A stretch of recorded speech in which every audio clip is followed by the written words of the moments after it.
Assalamualaikum warahmatullahi wabarakatuh. Kabajamtoota fi jaalatamtoota ilmaan Oromoo addunyaa tana guutuu irratti argamtan hundinuu.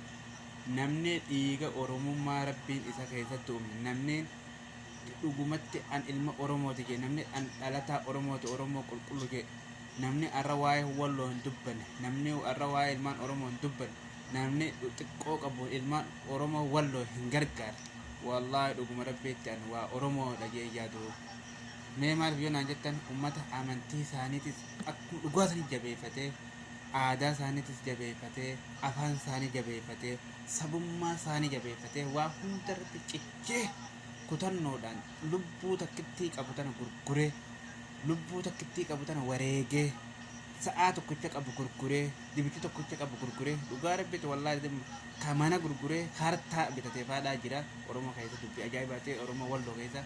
Walloon uummanni walloo dhiiga keenya, lafee teenya, hidda keenya uummata walloo bira namni arra uummata walloo bira dhaabbanne namni viidiyoo uummata walloo gargaaraa jettu takka harka kan shergoone bira kute dhuguma Rabbiitti waa dhiiga Oromoo ni qaban akka fakkaattu uummanni Oromoo walloo Oromoo qulqulluu Oromoo dhugaa Oromoo makaan ta'in Oromoo keessattuu akka kutaalee Oromiyaa adda addaa keessatti Oromoo makaan Oromoon kijibaa Oromoon saba biraarraa dhalattee afaan Oromoo bartee yoo haati saba biraa yoo abbaan saba biraa taa Oromoo gurgurtu takkasii Oromoo kutaa adda addaa keessa jirti.